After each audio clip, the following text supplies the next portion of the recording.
আপনি কিনলেন 12 টাকা করে। না না 1190 লেখা আছে তো 1200। আচ্ছা 12 টাকা কেন লিখে নিলেন আপনার?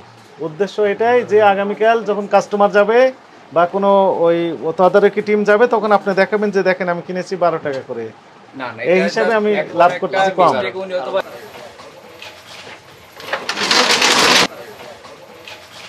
কত করে মাল নিয়ে আসছেন আজকে?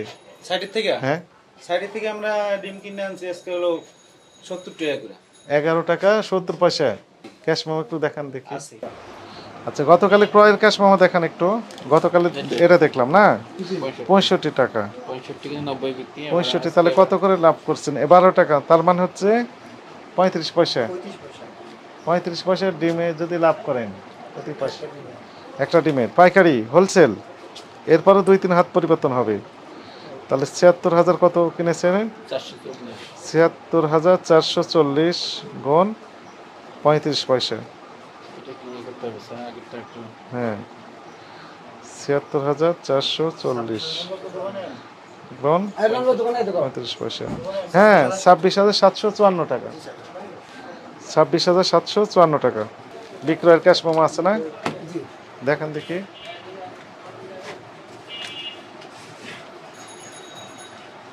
আমাকে দেন একটু দেখি।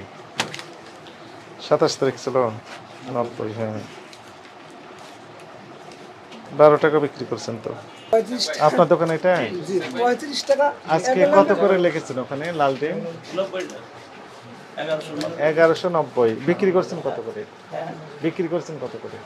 হ্যাঁ বিক্রি করছেন কত করে? বিক্রি 90 টাকা আমরা 1200 টাকা বেচছি। আপনার কাছে মূল কপি আছে? এই যে মূল কপি। তো মূল কপি এই না, লেখা। মূলত আমি টাকা ওনার কাছে যা থাকে আমার পরে দিয়া যাই। হ্যাঁ, আমি রেট হিসেবে পরে ইয়া করি। আমার সকালে আমার বাবা ফোন দিয়ে রেট মানে পরে রেটটা জমা আছে। অলওয়েজ কত রেটে কিনেছেন? 1190 লেখা আছে কত? এটা ভাই ভুল করছে। কে ভুল করছে? উনি ভুল করছে। ম্যানেজার লিখেছেন কে? লিখেছি উনি। তা ওনারা বললেন যে আপনি লিখেছেন নাকি? না না উনি তো বলেন যে আপনি লিখেছেন নিজে। না, লেখা তো ওনার হাতের। এই যে উনি বলেন যে আপনার হাতে লেখা, আপনি বলছেন উনি লিখেছেন। লেখাটা আপনার হাতের না নন ভাই? আমরা ছিলাম না কেউ তো। লেখাটা আপনার হাতের না? ভাই ঠিকানা আমি লিখছি। হ্যাঁ, ঠিকানা আমি লিখছি। আচ্ছা, লেখাটা তো আপনার হাতের। টাকার হিসাবটা উনি করছে। লেখাটা টাকার হিসাবটা উনি করেছেন। মানে আমি টাকা জমা দিছি ওনার কাছে। আচ্ছা ঠিক আছে, ধরলাম। ওনার খাতায় জমাটা তো আমি দেখি না ভাই। আপনার দোকান ওনার কোথায়? খাতায় যে জমাটা থাকে তা আমি দেখি না এটা। আপনার দোকান কোথায়? শাহজাহানপুর। শাহজাহানপুর। আপনি কিনলেন 12 টাকা করে। না না 1190 লেখা আছে তো 1200। আচ্ছা, তার মানে হচ্ছে যে আপনি যখন আগামীকাল বিক্রি করবেন তখন এটা দেখেন। কাস্টমারকে দেখাবেন দেখেন 12 টাকা করে কিনেছে, এই তো? না না তাহলে 12 টাকা লিখলেন কেন? 12 টাকা কেন লিখে নিলেন? আপনার উদ্দেশ্য এটাই যে আগামীকাল যখন কাস্টমার যাবে বা কোনো ওই তদারকি টিম যাবে তখন আপনি দেখাবেন যে দেখেন আমি কিনেছি 12 টাকা করে। না না এই হিসাবে আমি লাভ করতেছি কম। উনি হয়তোবা যোগ সাজস করে দাম বাড়িয়ে দিচ্ছেন, এই তো? কত লিখেছেন আপনি? কি 1190 টাকা। 1190 বিক্রি করতেছেন 1200। না, আমি তো এটা আমরা তো আপনি দেখলেন আমরা ছিলাম না কেউ। ঠিক আছে, আমার মানে উনিও ছিল না। কে লিখেছেন এটা? উনিও ছিল না। লিখেছেন ঠিক আছে, এটা ওই যে দোকানে লেবার আছে ওই ওই যে ঠিকানা লেখা। কার দোকানের লেবার? না, আমার দোকানের লেবার। আপনার এই দায় দায়িত্ব কার তাহলে?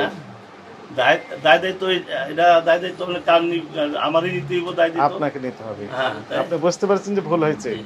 4 থেকে 5 হাত বদল হয়। এই হাত বদলের মাধ্যমে প্রত্যেকজন যদি 30 পয়সা করে লাভ করেন, কেউ 50 পয়সা লাভ করেন, উনি তো খুচরা উনি খুচরা 1 টাকা লাভ করবেন। উনি নিজে খুচরা বিক্রি করে। কয় পয়সা? ভুল হয়তো 10 পয়সা। আপনি লাভ করবেন কয় টাকা? 1 টাকা লাভ করবেন প্রতিদিনে। কয় টাকা লাভ করো? হ্যাঁ, 20 পয়সা। সাথে 20 টাকা। আপনি 20 পয়সা লাভ করবেন। আর আপনি হোলসেল করতেছেন, আপনি 35 পয়সা লাভ করতেছেন। উনি খুচরা বিক্রি করেন 20 পয়সা লাভ। 11 টাকা 90 পয়সা লিখেছেন। আপনি এর চেয়ে বেশি দামে বিক্রি করা আইনত দণ্ডনীয় অপরাধ। শুধু বিক্রি করে না, প্রস্তাব দেওয়া অপরাধ, আইনে লেখা আছে।